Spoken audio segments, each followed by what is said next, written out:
All right, I often get put to task for apologizing too early in the videos, so I'm not offering an apology or even an excuse. This will just be a little moment of self-criticism that I think should be done. So if you're seeing the picture as I intend you to see it, the videos I have saved, which hopefully I will do some commentaries on. You saw one of them already. I did something on Critical Drinker and Captain America, which didn't do too well, but that's fine. I'm not even getting into that. I know kind of the videos that do better than most. So let me just get to the punchline. So I was thinking about doing a commentary on Selfless because people, and I'm also doing this, focusing on what he said about Marilyn. For those who don't know, Marilyn's this very notorious ally of Aaron Smith-Levin.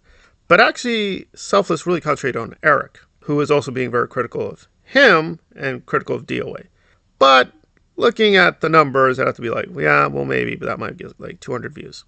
It's not to say I won't be doing something on it. I'm just saying, well, it's clear the audience is mainly coming here for Nora, Aaron, Jenna, and other issues. Now, I'm doing this very long preface. Again, I'm not apologizing to Nora, but we should contextualize what is happening with Nora and what is not happening. So, for those under a rock, Nora has done a series of, I think you'd call them hate videos. I think that's not distortive. On Aaron, calling out a lot of his ugly, stupid, very evil behavior. And for the most part, I don't have an issue with those videos. What I do have an issue with is her sloppiness, her deception, and her revisionism.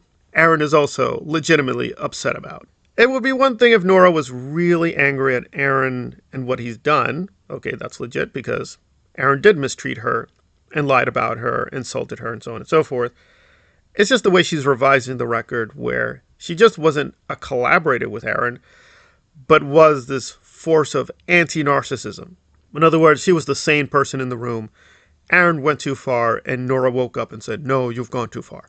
That's not what happened. What happened is, basically, Aaron was pulling the plug. He was promoting Nora for a long time, but then announced in a video that we need to tone down the negativity, right? Specifically about Mike Rinder, but other issues, right? He was losing board members. He was losing credibility, and his own audience didn't like it anymore. And so he's like, listen, I'm here to serve my audience. And this is why I noted at the very beginning, I'm here to serve my audience. So, you're stuck with your audience. You have to work with the audience. Have a two back and forth and so on and so forth. Okay, so that's fair. And Nora, to put it mildly, overreacted, like Aaron was declaring war or something, and said, I no longer affiliate with Aaron Smith-Levin. I am independent, etc., etc., etc. And we've had this months and months and months of battle between them back and forth. So recently, Aaron threatened a lawsuit, which I think has no basis, but whatever. He's threatened the lawsuit, and Nora put out a video, apparently a response, but you have to recognize there's a lot going on, right? Aaron's relationship with Jenna Miscavige, who is related to very powerful people in Scientology, and just a lot of shifty things. So it's unclear if Nora's responding solely to the lawsuit or cumulatively to all these other things. But in any case, in her statement, she declares she will no longer talk about Aaron, will not even have Aaron in the chat. He is blocked. Any mention of Aaron will be censored, so on and so forth. She and her mods will go turkey on Aaron, cold turkey, no Aaron in the future. And that got DOA very upset, saying that he feels Liz, Aaron, and others are piling on Nora, and Nora's the victim here. I'm only going to do a little bit with DOA because there's the Liz Gale factor, which I promised. We'll get back to that. But I just want to get through a couple of threads here because it's definitely really interesting that the focus with Nora is her hypocrisy, that she's calling out Aaron, but won't call out Scoville. She won't call out, really, DOA in any serious way. She has noted DOA is imperfect and has done questionable things, but she and DOA are now friends and allies together against Aaron. So magically, a lot of DOA's questionable behavior is no longer really questionable to Nora.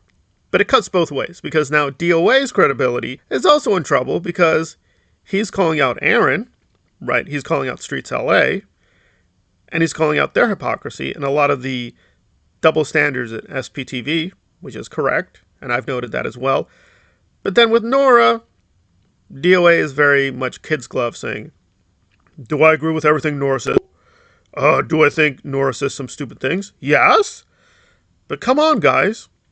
She got the basics right. Aaron does have a fake foundation, and Aaron is an abuser. And I agree with both statements. I think, to put it mildly, Aaron's defense of his own foundation keeps proving I don't think he knows himself what a foundation is. It just seems that he signed off on the legal paperwork, and the IRS apparently has approved it. But we're back with Scientology. Just because the IRS approves you as a charity does not mean it's a real charity.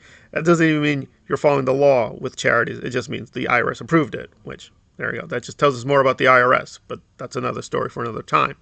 So it seems what DOA is trying to say is that even if Nora gets things wrong, it's also wrong to gang up on her and beat her up and even metaphorically exploit her at this moment. Well, again, this is why I think we need to clarify what is and what is not happening. And listen, DOA does a very different kind of YouTube channel, right? You could say it's very similar content that it's hateful, like Nora is. But I would have to give DOA this, that he doesn't do the normal YouTube thing. I do think the channels are monetized, but I'm not sure about that.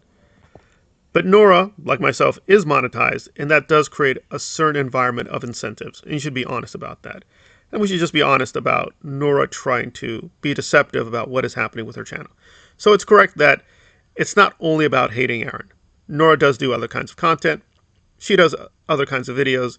She does many different topics. However, it is very distortive to deny the obvious that a lot of her biggest videos, at least recently, we're talking at least 4 or 5 months, the ones that have consistently gotten the most views, get her money and are also some of the longest videos. She's done long videos, like 2 hours, 3 hours. The Aaron videos go for 4, 5, sometimes 6 hours.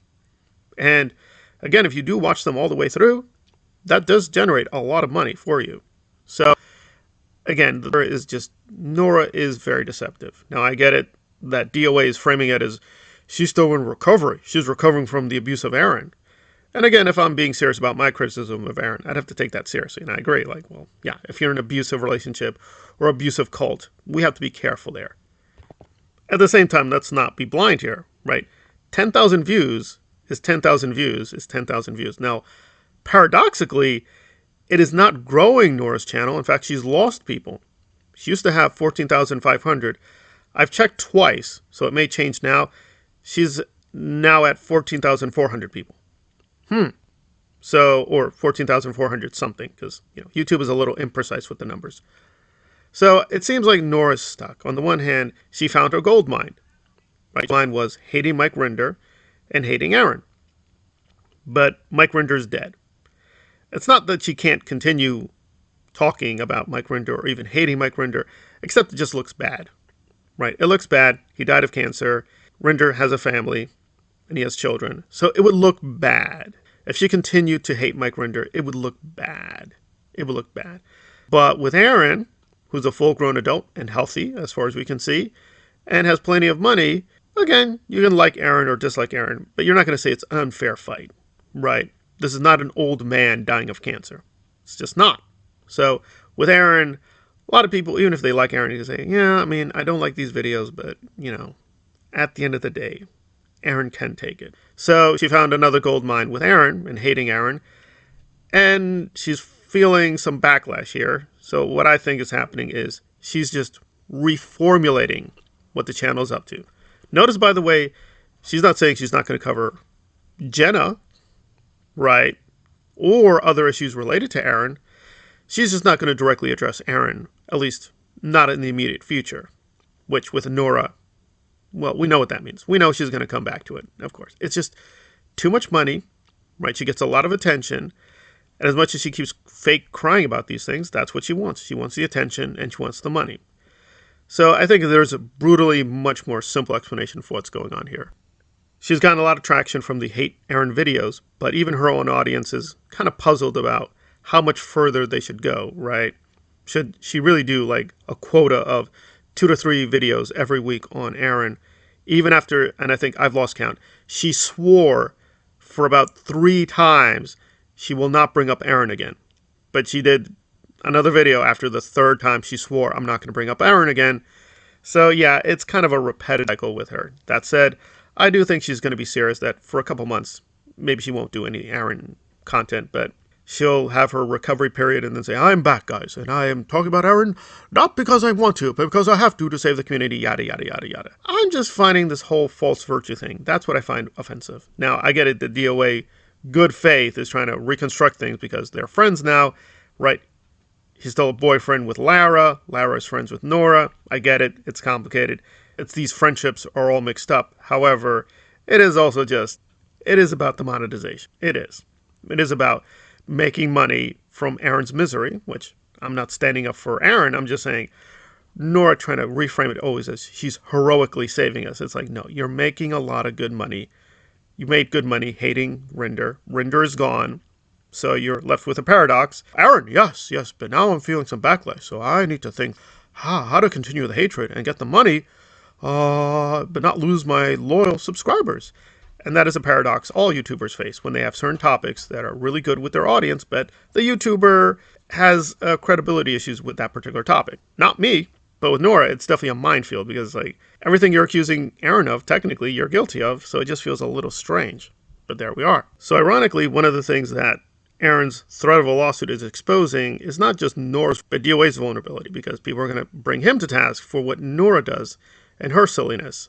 And ironically, by going cold turkey on Aaron, he's being given a little bit of a breather, because at least for the present, he doesn't have to respond to every crazy thing that Nora says. And you got to give DOA points. At least he does acknowledge, yeah, some of those things are pretty stupid and crazy, not well-founded. She needs to do more research. I think there's a deeper critique of Nora, but it's interesting that even DOA recognizes, yeah, she gets a lot of things wrong. But, at bottom, she has a good heart. Well, I question the good heart, but that's me.